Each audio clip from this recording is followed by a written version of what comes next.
फरमाती है कि आप उसे तलाक दे सकते हैं जो नमाजों की पाबंदी ना कर सकती हो। तो जहां पर तलाक देने का हुक्म है वहां पर आप बाज रहते हैं।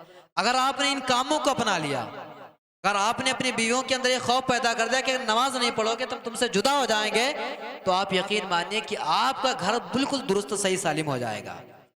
अगर आप अपनी बीवियों को पर्दे का हुक्म नहीं दे रहे हैं तो बीवियां तो बाद में जहन्नम में जाएंगी, सबसे पहले आप जहन्नम के अंदर जाएंगे। तो आज के इस पूरे बयान से हम और आपको पता चलता है कि हम और आप हमेशा अल्लाह रब्बुल इज़्ज़त के खौफ को अपने अंदर पैदा करें और नमाजों की पाबंदी क्या करें। और एक और बात, किसी की गिबत ना क्या करें, किसी की गिबत ना क्या करें, किसी के आप खिलाफ ना बोला करें। आप दो लोगों के बाद आपस में जब बात होती है तो आप उसके अंदर चीमे गोइयां शुरू कर देते हैं। आपसे अगर इमाम से कोई बात बिगड़ जाए तो आप इमाम से मसला हल करने के बजाय दूसरों से कहना शुरू कर देते हैं। ये सारी बातें गिबत के अंदर आ जाती हैं। आपका मसला है अगर इमाम साहब से, तो आप इमाम साहब से रब्ता करेंगे आकर, या जी किसी दूसरे से आप गिबत करेंगे। जी ग़ीबत करने की बहुत बड़ी मज़म्मत है। अल्लाह इरशाद फरमाता है वला यग़्तब बअदुकुम बअदा अयुहिब्बु अहदुकुम अन याकुल लहमा अखी मैतन फकरिहतुमू। एक दूसरे की ग़ीबत ना क्या करो। क्या तुम में से कोई ये शख्स ये पसंद करता है कि अपने मुर्दार भाई का गोश्त खाए। और अल्लाह के नबी सल्लल्लाहु अलैहि वसल्लम इरशाद फरमाते हैं कि मैंने मेराज की रात देखा, मैंने मेराज की रात देखा, ऐसी कौम को देखा जो अपने नाखूनों से, जो अपने नाखूनों से अपने चेहरों को नोच रहे हैं, अपने नाखूनों से अपने चेहरों को नोच रहे हैं। अल्लाह के नबी सल्लल्लाहु अलैहि वसल्लम ठहरे, पूछा जिब्रील कौन है। भाई जिब्रील, ये कौन लोग हैं जो लोग अपने हाथों से अपने चेहरों को नोच रहे हैं। जिब्रील ने फरमाया या रसूल अल्लाह, ये वो लोग हैं, या रसूल अल्लाह ये वो लोग हैं जो दुनिया के अंदर एक दूसरे की गिबतें किया करते हैं। ये वो लोग हैं जो एक दूसरे की गिबतें किया करते थे। इससे पता चला जो गिबतें करते हैं उनके लिए बहुत ही ज़्यादा दर्दनाक अजाब और मुसीबतें रखी गई हैं। और मदीने की कुर्ब जवार के अंदर एक औरत रहती थी, एक औरत रहती थी। जब उसका इंतकाल हो जाता है तो उसके भाई ने उसकी तजहीज़ तकफीन के इंतज़ाम करते हुए उसको दफन कर दिया। जब दफन करके वापस आता है तो उसे ख्याल आता है कि जो मेरे पैसों की थैली थी वो उस कब्र के अंदर रह गई। चुनांचे वो शख्स दौड़ता हुआ कब्र के पास जाता है और कब्र को खोदना शुरू कर देता है, कब्र को खोदना शुरू कर देता है। जब जैसे ही उसने कब्र को खोदना शुरू की तो देखता क्या है कि उस कब्र से आग की लिपटें बाहर आ रही हैं। अभी दफन किया, ज्यादा लम्हा नहीं हुए, ज्यादा वक्त नहीं गुजरा है, अभी दफन किया है। और उस कब्र को जैसे ही खोदना शुरू करता तो देखता क्या है कि उस कब्र से आग की लिपटें बाहर आ रही हैं। वो शख्स परेशान हो जाता है, कब्र को बंद करके वापस अपनी वालिदा के पास आता है और कहते हैं मेरी वालिदा, मेरी बहन के दुनिया के अंदर हालात कैसे थे, मेरी बहन के दुनिया के अंदर हालात कैसे थे, दुनिया के अंदर कैसे अमल क्या करती थी। तो उसने कहा बेटा नमाज भी तो पढ़ती थी, सदकात भी देती थी, ये सारे अच्छे काम करती थी, लेकिन इसके अंदर एक बुरी आदत थी, इसके अंदर एक बुरी आदत थी। पूछा वालिदा वो कौन।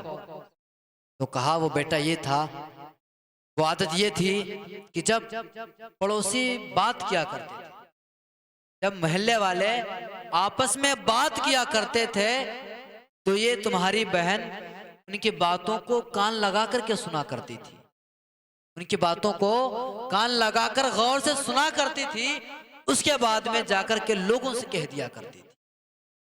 जैसे ही उस शख्स ने इस वाक़े को सुना समझ गया कि इसके ऊपर जो अजाब नाजिल हो रहा है इसी वजह से हो रहा है कि ये दुनिया के अंदर एक दूसरे की ग़ीबतें किया करती थी। तो ग़ीबत करने की बहुत बड़ी मज़म्मत वारिद हुई है। हम और आपको चाहिए कि हम और आप सच्चे पक्के मुसलमान बन जाए और ग़ीबतों से बाज आ जाए। और जहाँ कहीं भी, और बल्कि औरतों का तो मशगला यही रहता है कि वो जहाँ कहीं भी बैठेंगी तो किसी न किसी की ग़ीबत किया करती हैं।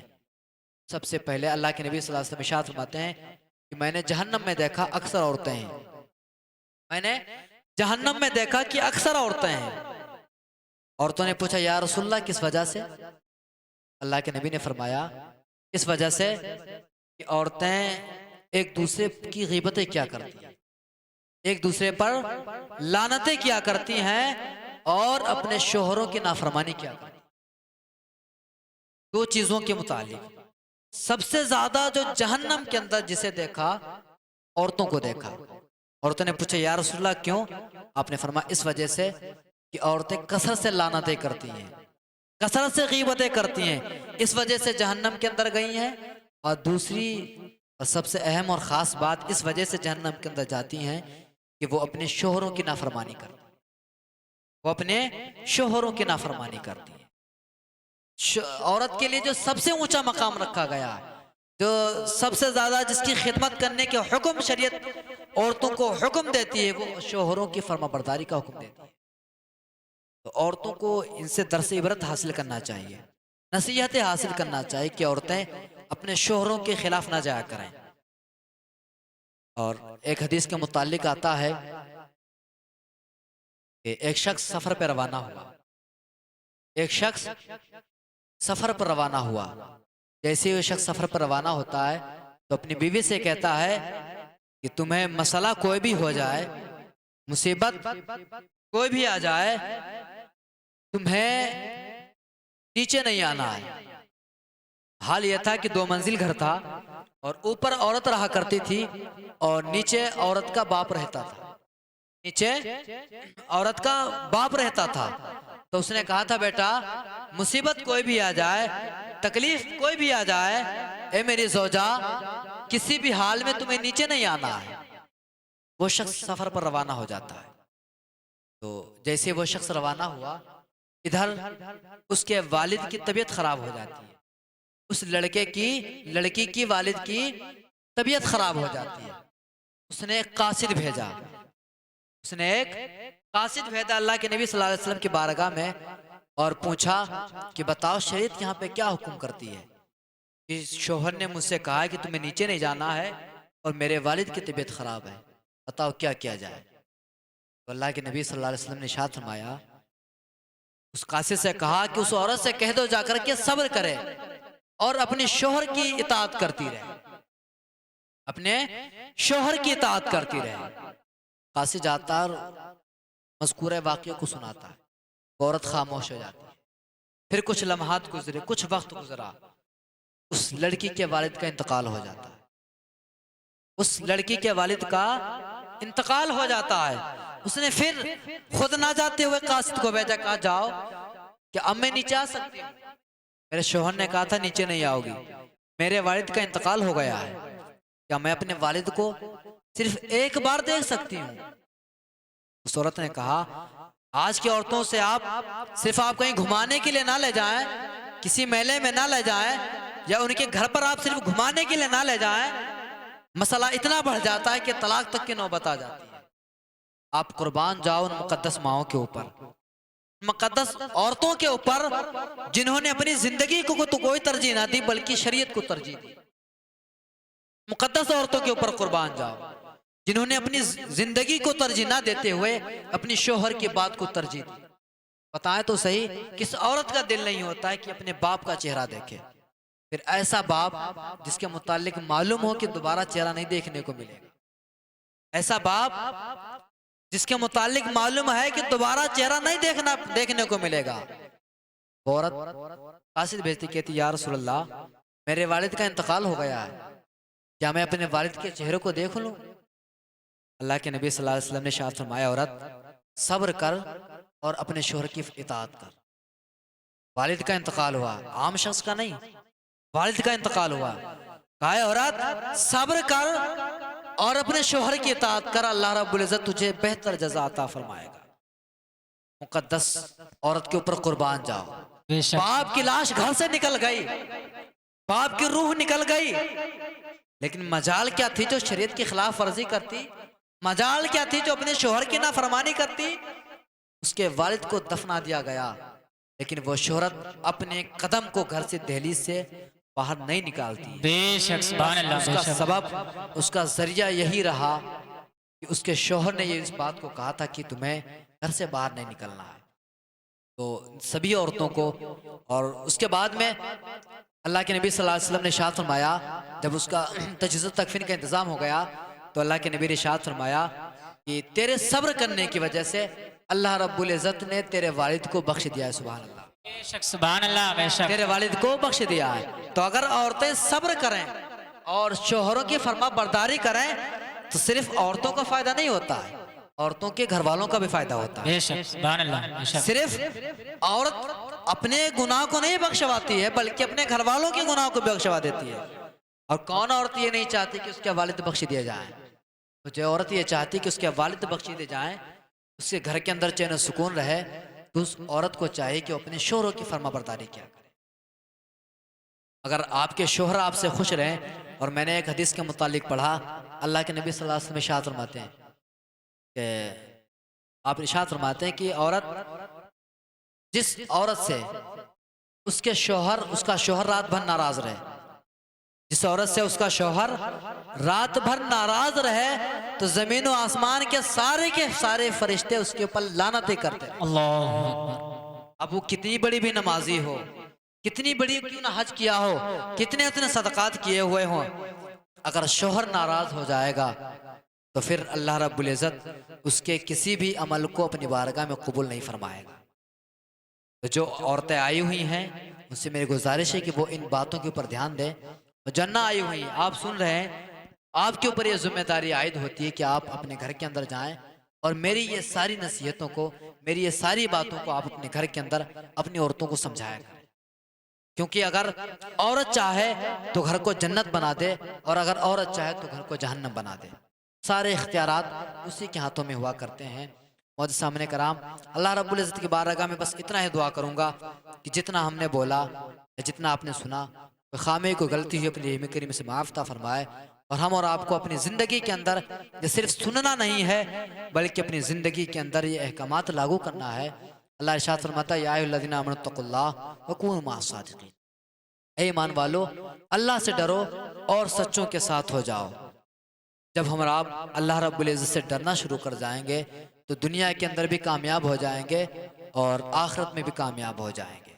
मौजूद सामने कराम, अल्लाह रब्बुल इज़्ज़त इतना रहीम है, इतना करीम है, आप उसकी बारगाह में एक मर्तबा आए तो सही। आप अल्लाह शाह फरमाता है, या अय्युहल इंसान मा गर्रका बिरब्बिकल करीम, ऐ इंसान, तुझे किस चीज ने धोखे में डाल दिया जो तू अपने रब से बगावत करने पे उतर आया? तुझे किस चीज ने शर्कसी के ऊपर उभार दिया? क्या तू ये दुनिया की आशाएं से देखकर अल्लाह रब्बुल इज़्ज़त को भूल गया? क्या तू ये उम्दा उम्दा लिबास, उम्दा उम्दा मकानात देकर के अल्लाह को भूल गया? मौजूद सामने कराम, अल्लाह की रहमतें आपको आवाज दे रही हैं। वो तो माइल बकरम है, कोई साइल ही नहीं, राह दिखलाए किसे राह रवे मंजिल ही नहीं। अल्लाह की रहमतें सदाएं दे रही कि मेरी बारगाह में तुम आओ तो सही। अल्लाह रब्बुल इज़्ज़त आपके सारे के सारे गुनाहों को माफ फरमा देगा। बेशक आपकी उम्र 70 साल की हो चुकी है, अगर आपकी उम्र 70 साल की हो चुकी है तो अल्लाह ये नहीं फरमा रहा कि आप 70 साल तक मेरी बारगाह में अपनी पेशानी को रगड़ते रहो। आप अल्लाह की बारगाह में अगर इज्ज़ो नियाज के साथ, अपने गुनाहों पर पछतावे के साथ अल्लाह की बारगाह में आ जाएं और सिर्फ 2 आंसू आप बहा लें अल्लाह की बारगाह में, सिर्फ 2 आंसू बहा लें आकर आप अल्लाह की बारगाह में, अल्लाह रब्बुल इज़्ज़त आपके 70 सालों के गुनाहों को माफ फरमा देगा। आप बताएं तो सही, ये हमारा दामन है, ये हमारा कुर्ता है, अगर ये नापाक हो जाए, ये कुर्ता हमारा नापाक हो जाए तो इसे पाक करने के लिए कम से कम 1 बाल्टी पानी की जरूरत पड़ती है जी, कम से कम 1 बाल्टी पानी की जरूरत पड़ती है, तब जाकर के हमारा ये कुर्ता पाक होगा। लेकिन अल्लाह की वो बारगाह है, वो मुकद्दस बारगाह है। आपके 70 साल के गुनाह है, आपके 70-80 साल के गुनाह है, आपकी आखिरी उम्र है। अल्लाह फरमाता है मेरी बारगाह में आ जाओ, बस मेरी दहलीज के ऊपर सर को झुका दो आकर, मैं तुम्हारे सारे के सारे गुनाहों को माफ फरमा दूं। बेशक और सुभान अल्लाह के अल्लाह नबी शाह फरमाते हैं अत्ताइबु मिन ज़ंबी कम अल्ला ज़ंबा लहू। और तौबा करने वाला फिर ऐसा हो जाता है, ऐसा हो जाता है जैसा कि उससे उसने कोई गुनाह ही ना किया हो। गुनाह करने वाला, तौबा करने वाला ऐसा हो जाता है जैसा कि उसने कोई गुनाह ना किया हो। तो हम और आप, अब तक हमारी और आपकी ज़िंदगी गुनाहों के अंदर बसर होती रही। अब तक हम और आपने सरकशी करते रहे, अल्लाह रब्बुल इज़्ज़त के बताए हुए अहकामात की खिलाफ वर्जी करते रहे। आज से ये अज़्म मुसम्मम करें, ये पक्का इरादा करें कि अब कभी भी अल्लाह रब्बुल इज़्ज़त की नाफरमानी हम और आपको नहीं करनी है। कभी भी नमाजों को नहीं छोड़ना है। और उस हदीस को याद रखें, जो एक वक्त की नमाज छोड़ता है तो हद कुफ्र तक पहुंच जाता है। हाँ, और हर चीज़ की निशानी होती है, और ईमान की निशानी यह है कि आदमी नमाज का पाबंद रहे।